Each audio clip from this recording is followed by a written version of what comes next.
Welcome back. Welcome to another video on this channel.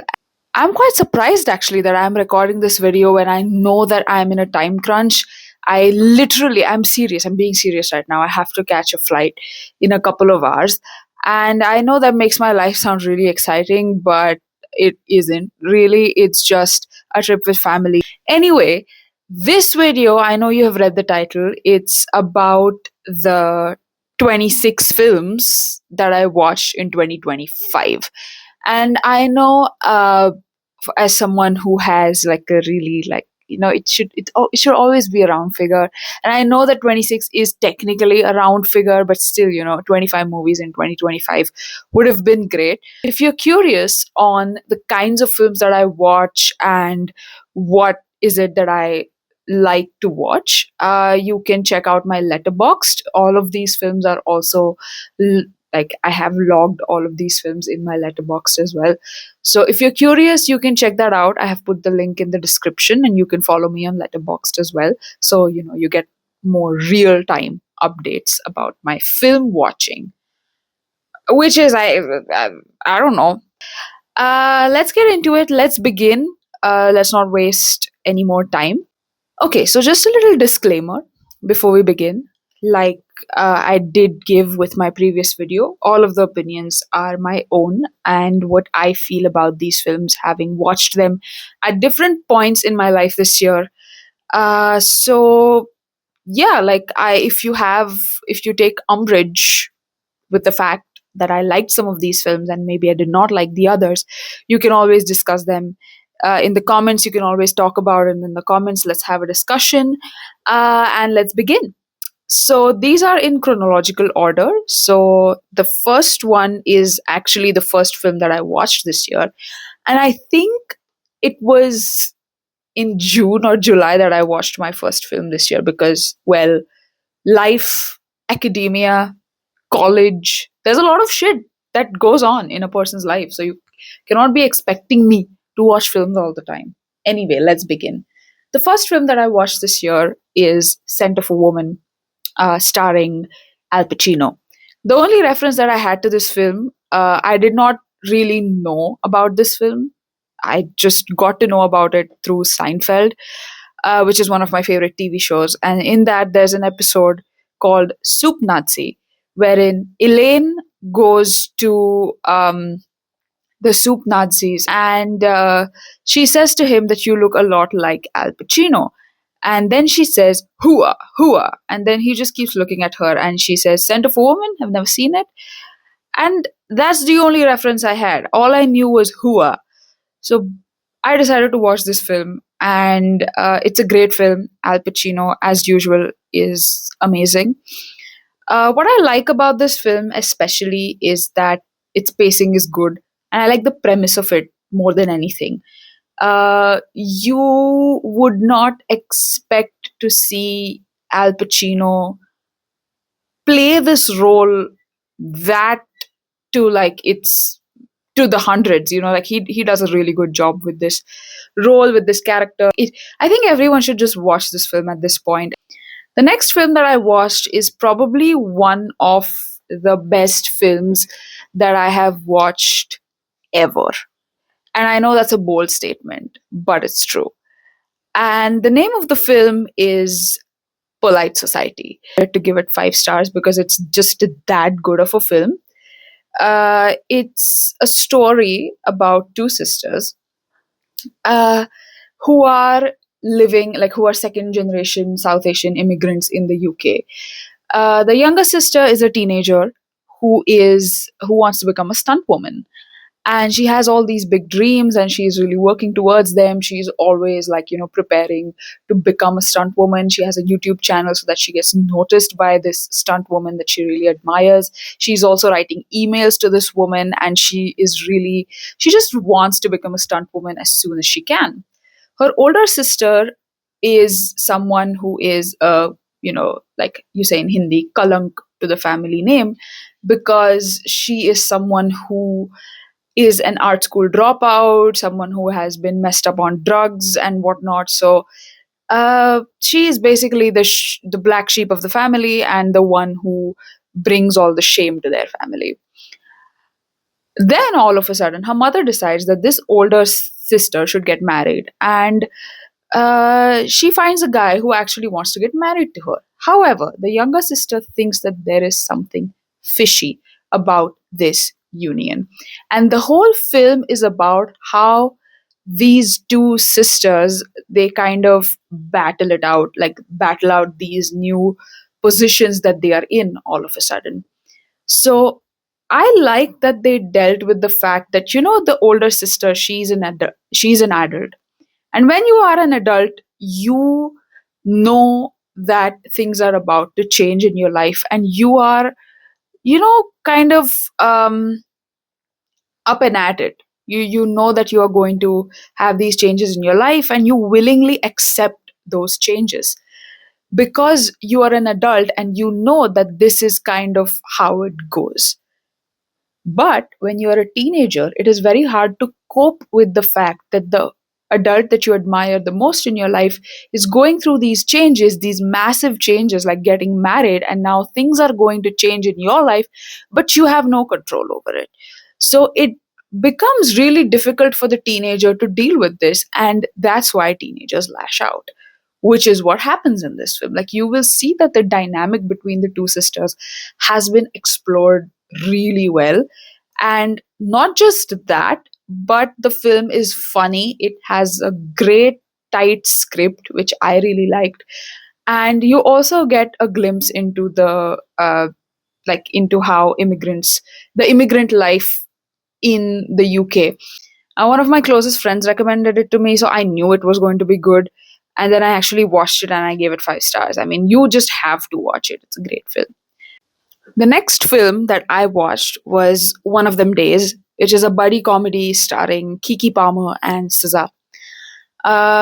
It is the story of one day in these two girls' lives, and they are basically really like tight friends and roommates. One of them, Kiki Palmer, is really hardworking. She really is a hustler. She trying to make ends meet. She's trying to see how they can pay their rent. Whereas SZA is like the more laid back, chill artist kind of a person, go with the flow. And the film is about how they are about to be evicted. Okay, this car alarm is just,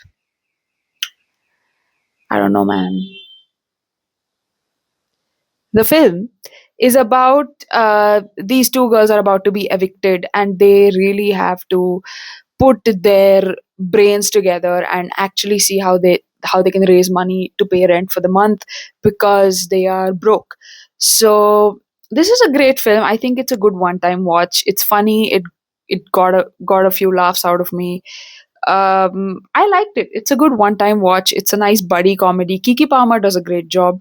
She is funny in the way that you don't expect Kiki Palmer to be funny, which is nice. And SZA is great at acting. Who knew? Like, she's a great singer, but I did not know that she was a good actor too. So um, I like this film. It was good. It's a good one time watch.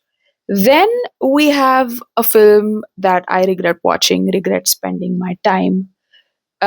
It's called Picture This, starring Simone Ashley, who was Kate Sharma in Bridgerton, and that guy from those After movies, who his name is Hardin from the After movies. I don't know the actor's name. Like, the one who has a British accent, but who is British. He has a British accent, but it doesn't sound real to me for some reason. The film is about, again, she's a South Asian immigrant, second generation, whatever, and she is a photographer. I swear to God, this car alarm. What is this car alarm? I can't. Anyway, she is a second generation South Asian, whatever, immigrant, and she is a photographer. She has a studio of her own. And this fact that I'm telling you, that she's a photographer, is irrelevant to the whole film. Because you would expect that a film which is about a photographer would have something to do about photography and how that contributes to her life being a mess or being great or whatever the fuck. But it just doesn't play any role going forward. And it's called Picture This.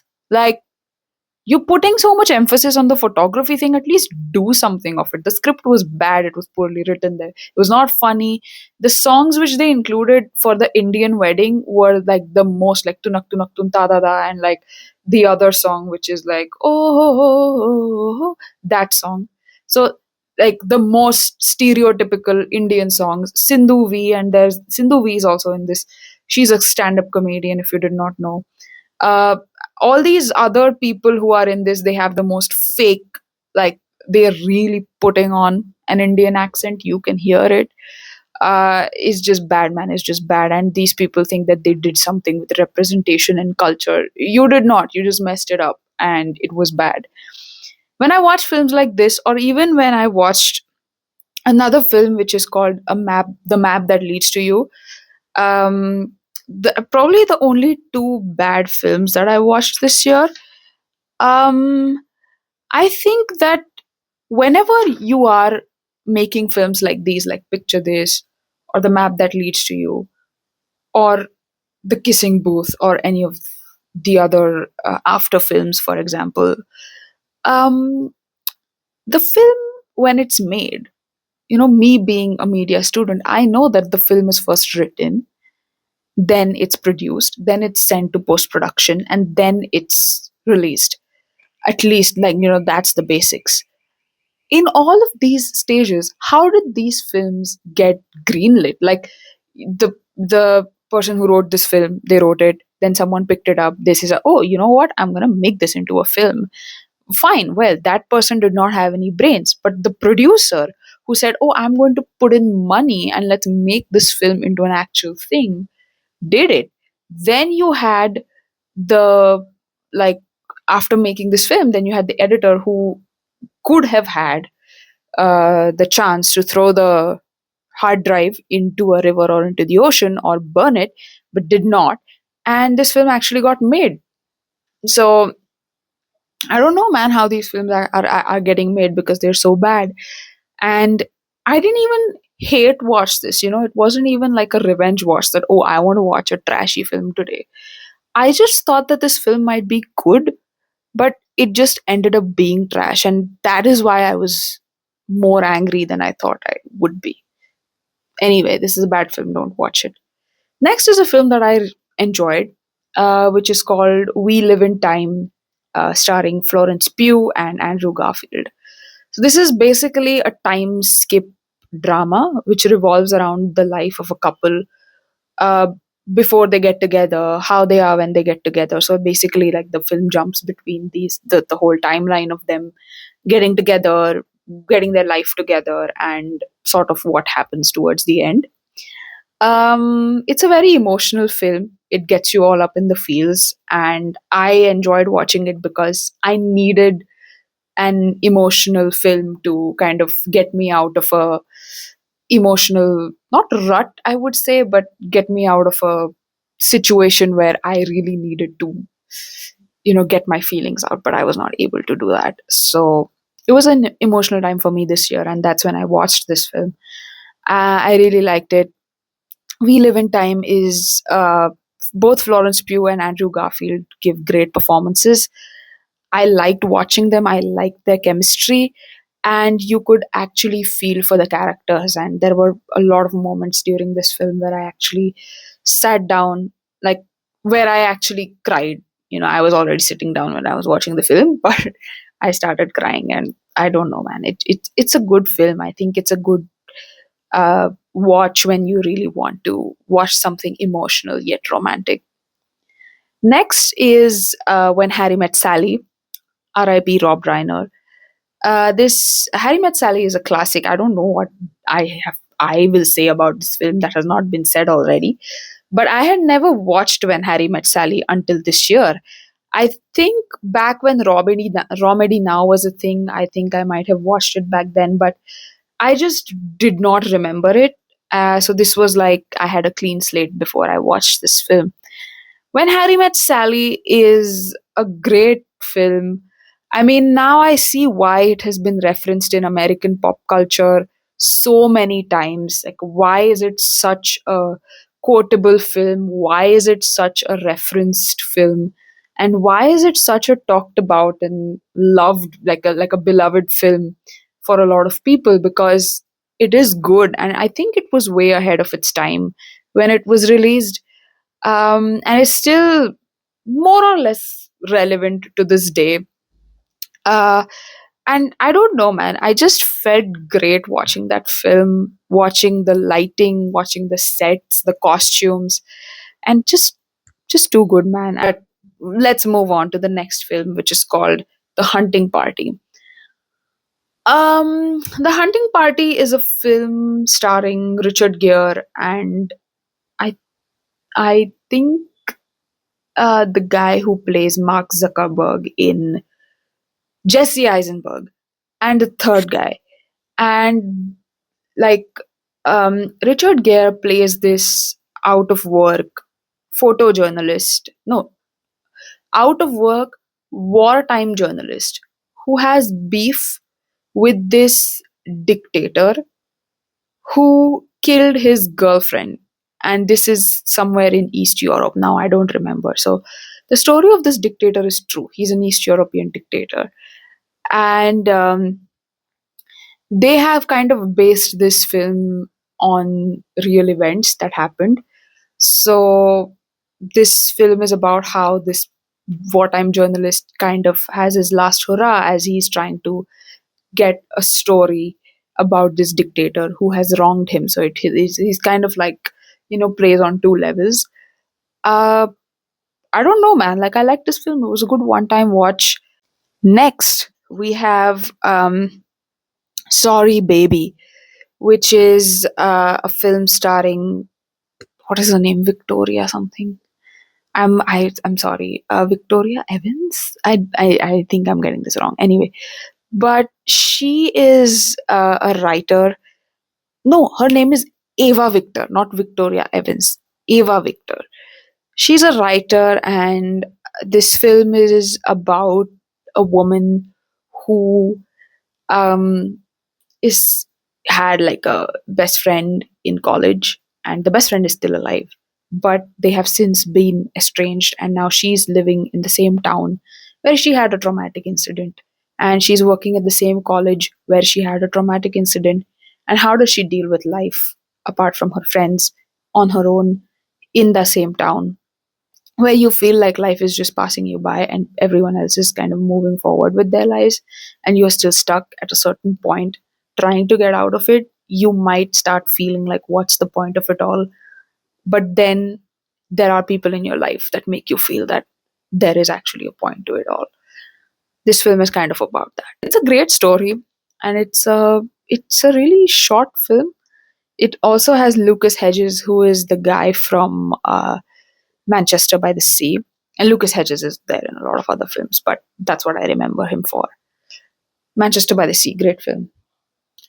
Next, I watched this film called Killer Heat. This is a definitely skippable film because it's a mystery starring Joseph Gordon-Levitt, Levitt, I think, Joseph Gordon-Levitt, and Shailene Woodley and Richard Madden.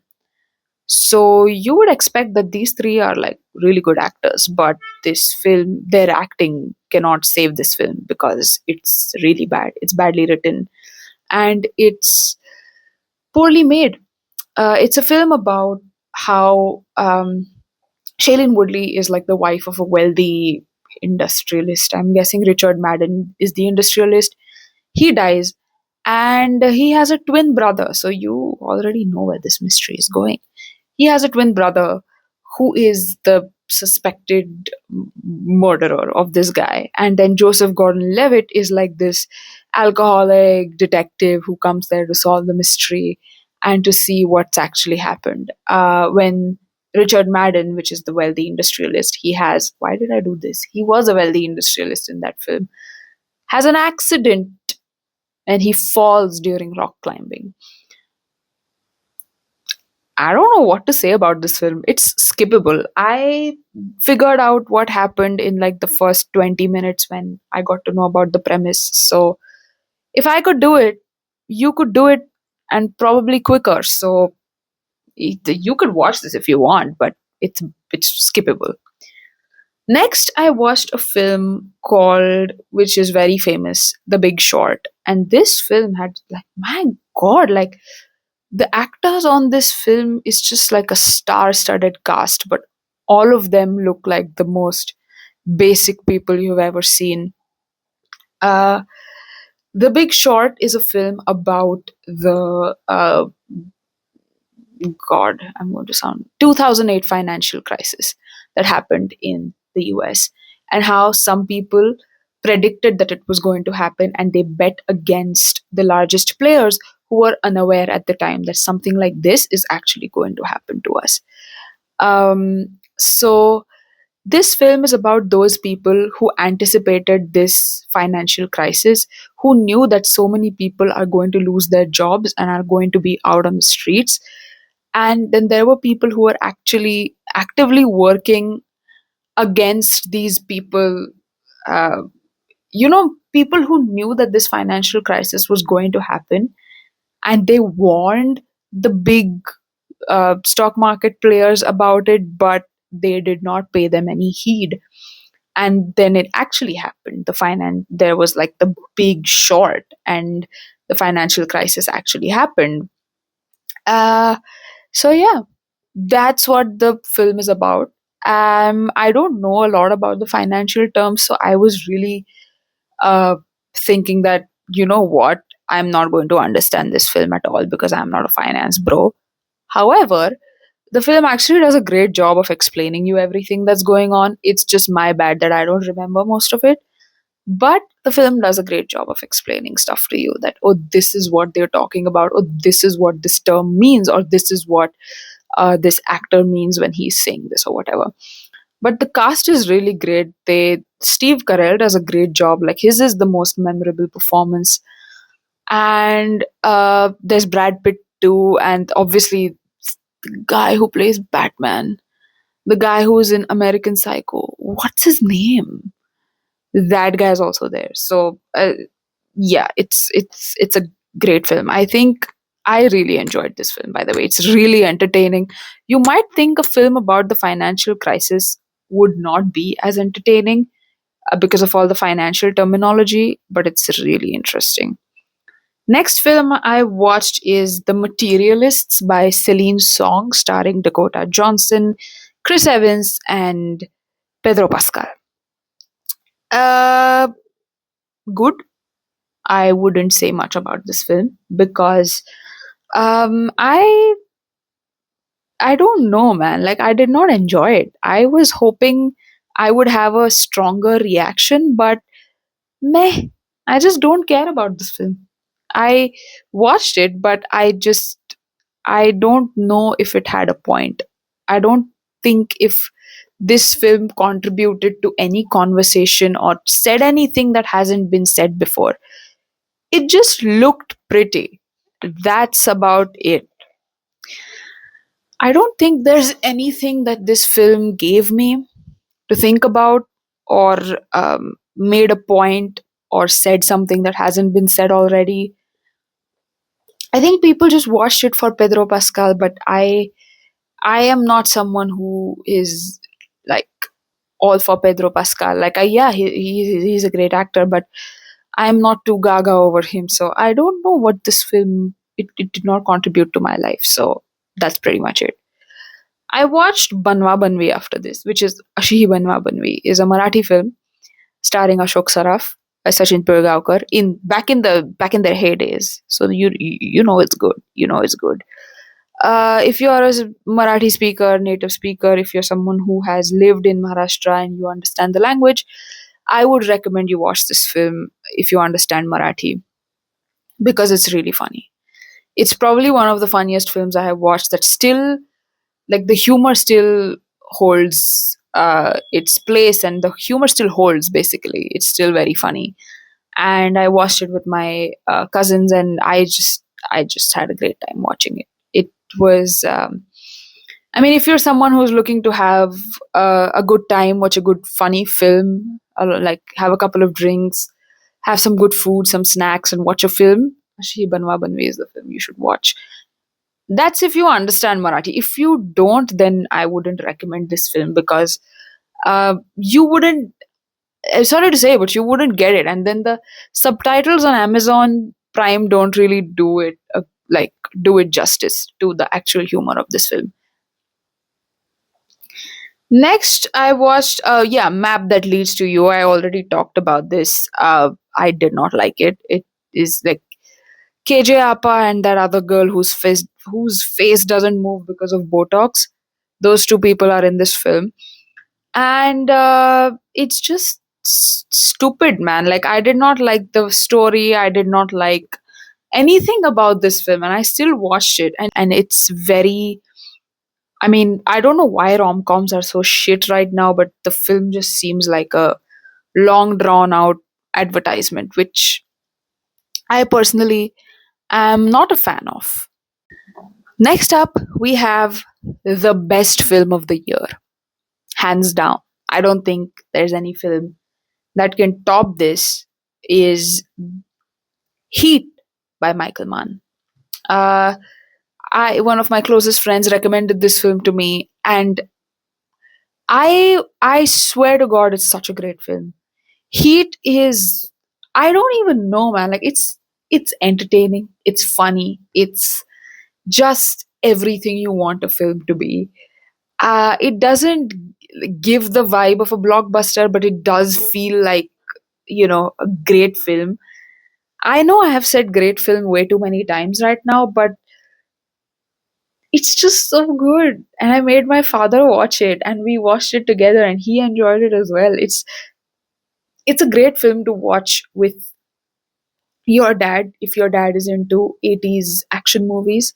It is a great film to watch with your friends because it's very quotable, it's very memorable is what I'm trying to say.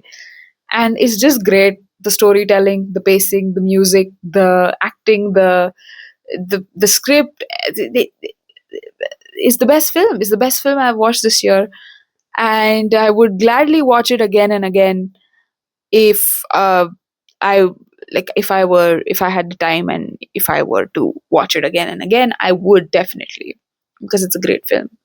There you go. I said it again. Then I watched All the President's Men. It's a very unexpectedly entertaining film. All the President's Men is about the Watergate scandal that happened, and about the two journalists who broke the story, how they broke the story, who helped them break the story, and how they went about the whole process. I like this film. I don't think we watched this in our final year of media school, where I majored in journalism. I don't think we watched this film then, because if we would have, then I would have really thought harder about pursuing a career in journalism, because the way that these Washington Post journalists actually broke the story of the Watergate scandal, what went behind it, like just the whole, um, journalists being incognito and working and getting their story and just talking to people and piecing the pieces together of the story was just like, it's a great ride.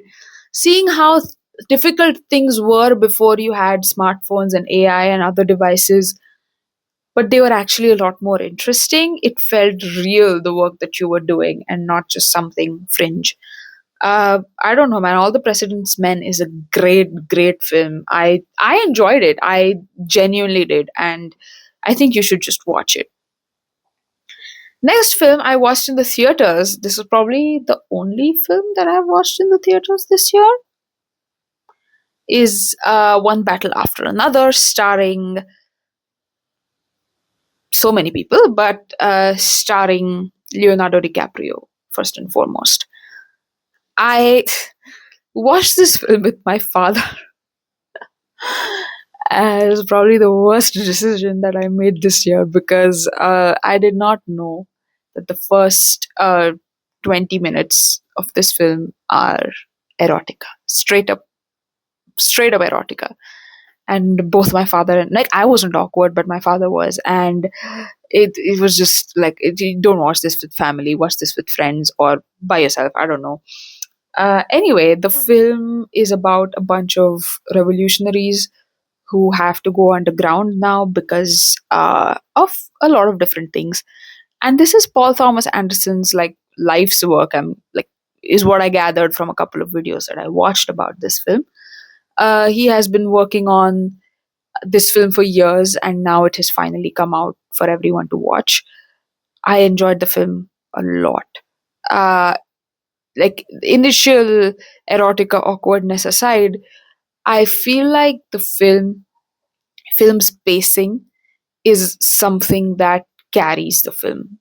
And Leonardo DiCaprio, of course, he is the one who is literally carrying this film on his back because he's such a great actor. You, you see him at a very different kind of role that he's playing here. And I don't know, man, it's just very entertaining. And I especially like the car scene, the chase scene, which is there at the end. If you watch the film, you'll know. I was really hooked by that time, and I was just enjoying myself. The film is a great film. I think Paul Thomas Anderson's work. I haven't watched any of his other films. This is the only film that I have watched by Paul Thomas Anderson. So I think I might explore some of his work after this. But yeah, man, I had a great time watching one battle after another. Leonardo DiCaprio is the sole reason I watched it, and he remains to be the sole reason that I enjoyed it. After this, I watched a very disappointing film called The Woman in Cabin Number 10 or Cabin 10 or whatever, starring Keira Knightley. I was disappointed to see Keira Knightley do this film, if I'm being honest. Uh, it's a murder mystery. It is kind of like this film called Flight Plan, if you have watched Flight Plan, which is a brilliant film about. So, Flight Plan is about a woman who is on the plane, and she knows that her daughter came with her on the plane, but she cannot find her daughter anywhere. And she goes into this really kind of psychologically horrible spiral on the plane.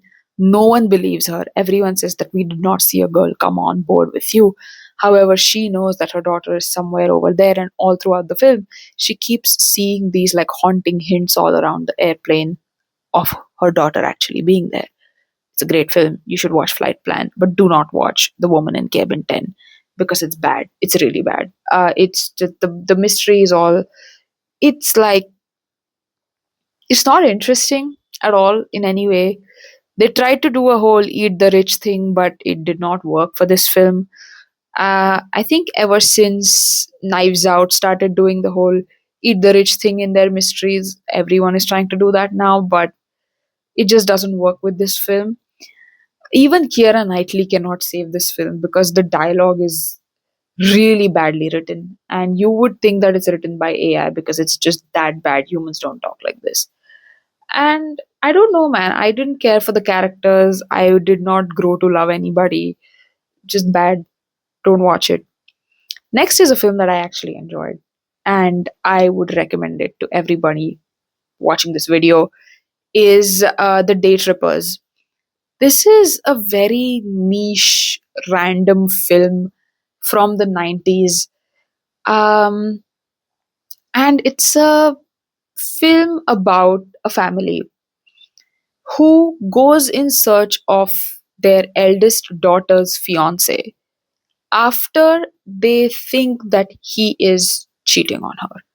So, this woman who's about to be married to this guy finds a letter stuck in his dressing next to his dressing drawer, dresser drawer, whatever it is that Americans call it, like the bedside table or whatever. She finds a letter there and she reads it, and then she realizes that her to be husband, or is he her husband? Is he a fiance or a husband? Now I don't remember. One of like they are married or married adjacent. Okay, so she realizes that oh, this guy is probably cheating on me. So I need to explore, I need to find him, and I need to confront him. So she tells this to her family, and her family, uh, along with her younger sister, her boyfriend, and her parents, and this girl, all of them go into New York searching for her fiance. I'm just going to call him her fiance. And this film is a very cozy film. It mostly happens in the car, where they realize a lot of things about this man and the kind of man he is. Uh, and it's just like a chase, but it's a very low key chase. Like, it's not like they are, like in Speed, but it's a very character first film more than plot first film. And the vibes are just really nice. Watch this with a cup of hot chocolate, you'll be grand. Next is a film which is also kind of like cup of hot chocolate in your hand film, called Matt and Mara. Uh, it's a Canadian film, I'm guessing. Yes, it's a Canadian film about two friends. One of them is Matt, the other one is Mara. Matt is the kind of guy who is an author, who is really talented, who's really smart, and who's also really pretentious. According to me, okay, but he is someone who is an extrovert who gets along with a lot of people, and his personality is just that he wouldn't take an interaction with you seriously in his life, in a sense that he wouldn't carry it with him in his life, but in the moment you feel like all the attention that this guy is giving me is great. He's one of those people. And then you have Mara, who is a really quiet, introverted kind of woman who is married to this really amazing looking guy, by the way. And she has her life. She's a professor of English literature or poetry, one of the two. I fucking forget all the time. And she is someone who is uh, just, you know, coasting through life when she runs into Matt again. And Matt is her like former, I don't think if he's her ex or something, but they were friends.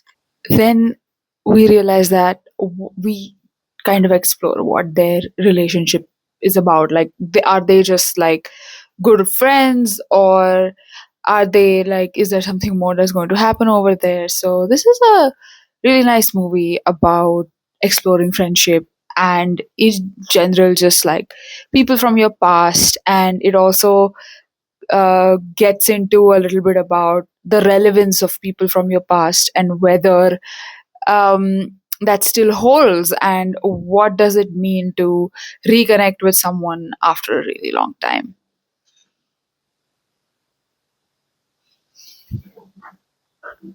The next film that I watched, and you know what? I realized that I forgot that I watched this film when I was looking at this list when I was starting this video. I realized that I forgot to mention that this was probably the worst film that I watched this year. I thought it was Picture This, or the other one, The Map That Leads to You, but it was actually this one, which is Nadania. I do not know why I watched this. Actually, I do know why I watched this. Like, I knew that this was going to be a Nepo baby film disaster, but I watched it because I thought that, you know what? I think, uh, even though it is going to be a Nepo baby disaster, does it have some redeemable qualities? Because, why not give these people, not the Nepo babies, but give the other people who made this film the benefit of the doubt, which after watching the film, I realized is a stupid thing to do, and there's no reason to give these people the benefit of the doubt because it was trash. The story, Khushi Kapoor, Ibrahim Ali Khan, the sound design of this film, weirdly, like specifically the sound design of this film was really bad. And I and my cousin sister, the two of us, we have a personal vendetta against Agastya Shah, so it did not really help seeing him in the film either. I did not like this film. They tried to make it into a romantic comedy for this generation and trying to make it into like a relatable Gen Z thing or a Gen Alpha. I don't fucking know what generation those kids are from, but it just failed on so many levels. On story, I mean, who really cares about the story when you can see that the actors themselves, they don't give a fuck, they don't care. I don't think Kushi Kapoor cares about any of the films that she does, because she just looks the same in all of them. I mean, acts the same in all of them. Ibrahim Ali Khan, I don't really have much on him right now, but he can't act either. So I don't really know why I watched it. I mean, I kind of knew that I wanted to hate watch it, but when I actually hate watched it, I just realized that I have more than hatred for this film, and I wasted my time. So let's not waste our time in this video on this shit. Let's move on. The next was Day of the Jackal with the 1973, I'm guessing, film based on Frederick Forsyth's novel. This film is about a spy, and it's about a lot of things actually. It's about the French president, it's about assassinations, and it's actually based on the novel by Frederick Forsyth. He sadly passed away this year, so my father and I were having a conversation about him, and he recommended me this film. I am not going to say much about the film because I want you to watch it, and then you can tell me in the comments whether you liked it or not. What I really liked about this film is its exposition.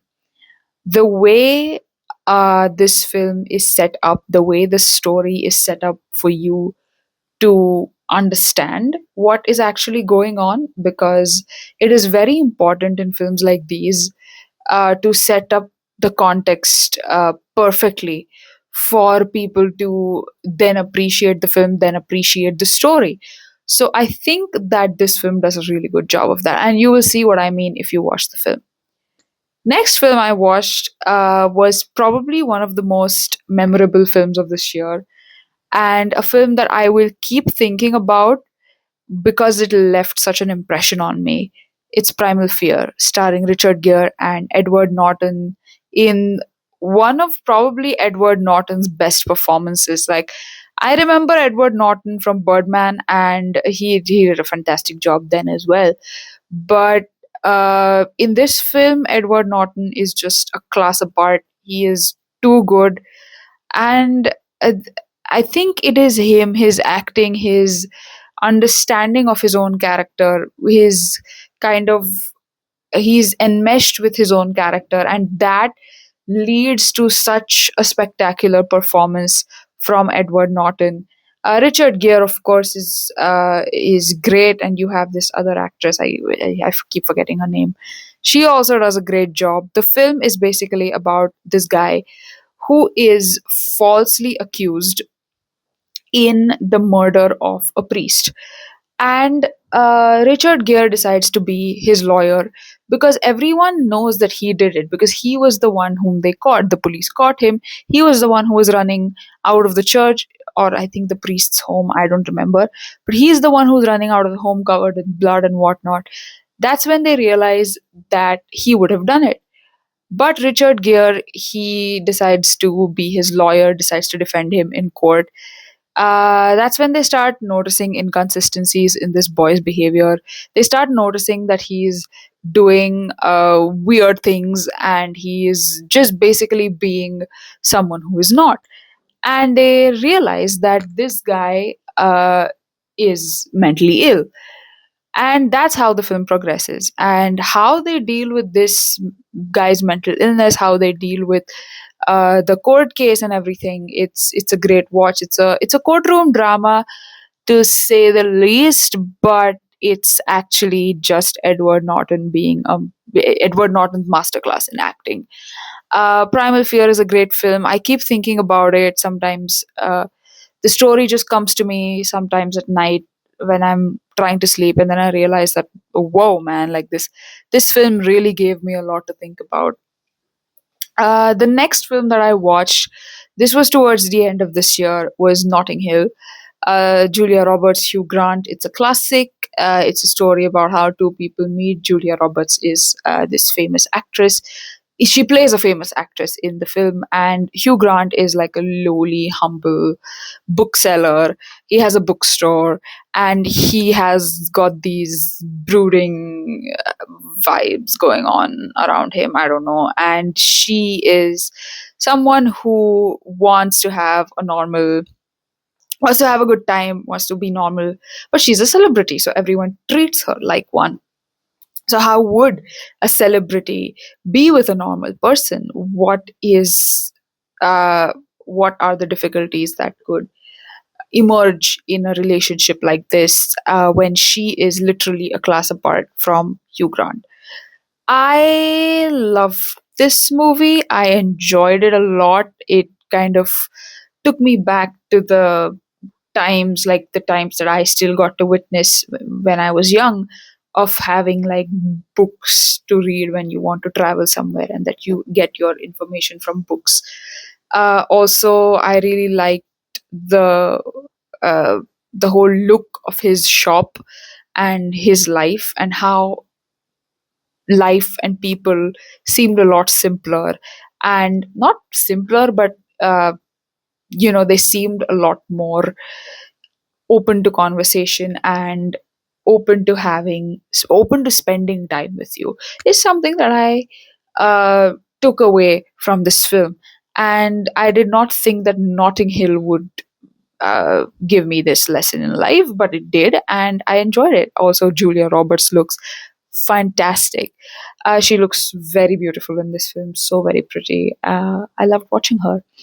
And of course, Hugh Grant. I kind of got tired of this phase after a while, and his constant self-deprecating humor.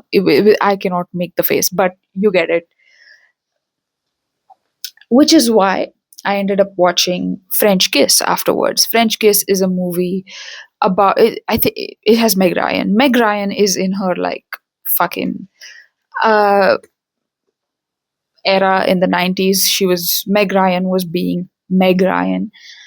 She is a woman. Shown as an bumbling American woman who goes to France, and as usual, Hollywood loves to stereotype French people as mean, and like uncaring and inconsiderate. So she meets this man she is shown to be a bit of a square, someone who's always playing by the rules, someone who always who wants to build a life for herself the conventional way, and he is someone who just he's trying to get by. He is a bit of a, I wouldn't say a thug, but he's a bit of a hustler, and not like a hustler, but someone who hustles people for money.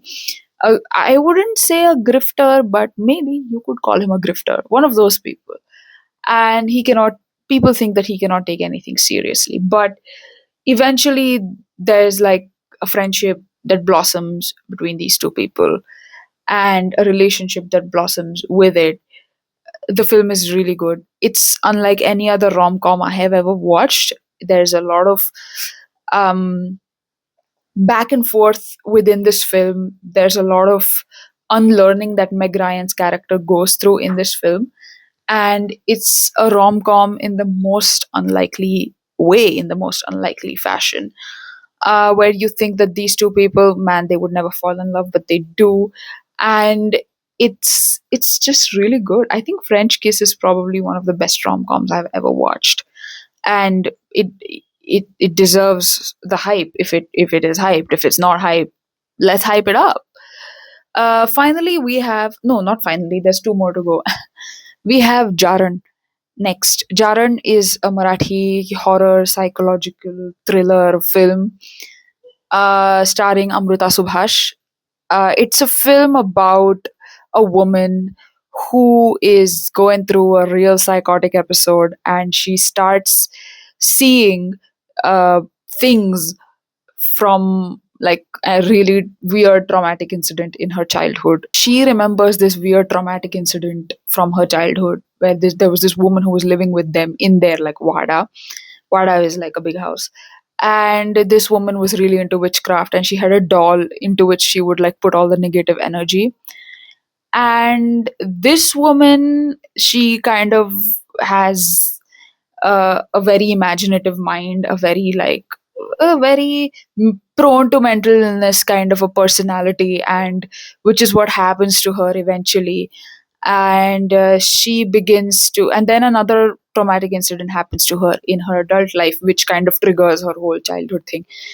And there is a doll, that doll that comes back into her life, and a lot of weird paranormal shit starts happening to this woman. And slowly but surely, we realize that this woman is deluded beyond belief, and which is why she is facing all of this trauma in her life. I think that the film was a good stepping stone, but it could have been a lot more. uh, Jaran had incredible potential, which was not harnessed because, I mean, Amruta Subhash is a great actor. I'm not going to, uh, I'm not going to spin my words over there.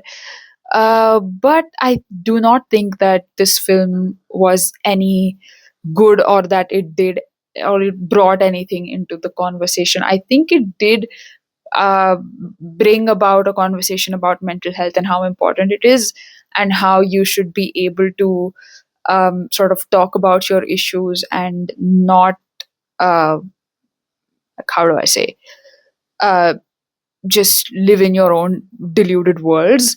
So, yeah, like that's a good conversation that this film brought about, at least to the Marathi audience.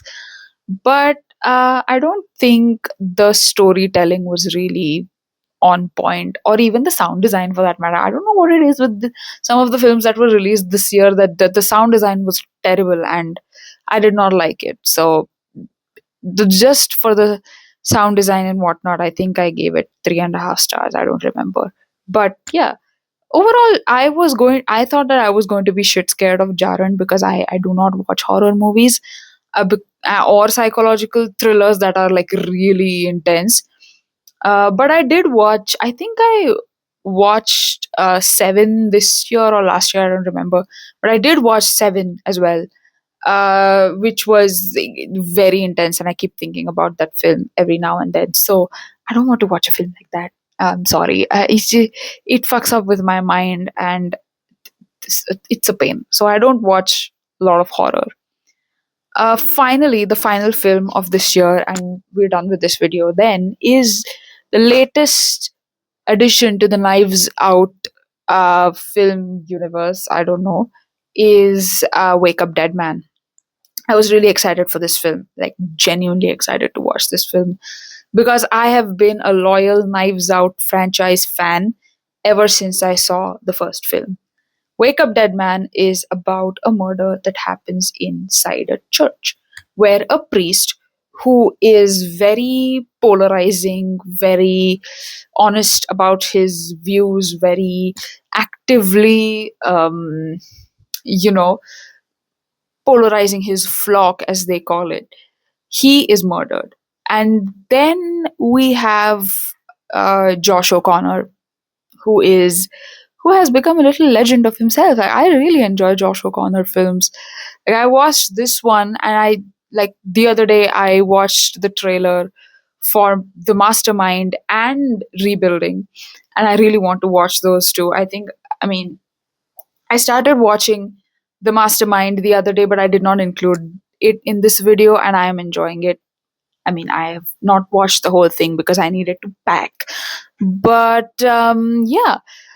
So, right. So, Josh O'Connor is Judd, who is the new priest at this church, the one where the murder happens. And that's pretty much it. He is like the new priest who's coming in with new ideas. And you have the the old priest who is murdered, and then we are like all wondering who is the killer. More than who is the killer, this film has a lot more interesting plot points that are going on. which I really enjoyed. I enjoyed the way the film looks. I enjoyed the way the film feels. The characters, the jokes, everything. It's so good. Ryan Johnson is such a great director. I have enjoyed all the Knives Out films. I have also enjoyed Poker Face, starring my favorite actress of all time, Natasha Lyonne. I don't need to say anything else about this film or this franchise. I would just like to say go and watch it. And that's it. That's all the films that I have watched this year. 26 films before 2026. Thank you so much for watching till the very end, if you did.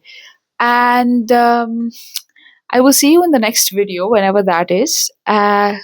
Keep watching my channel and subscribe if you like. But I will see you soon.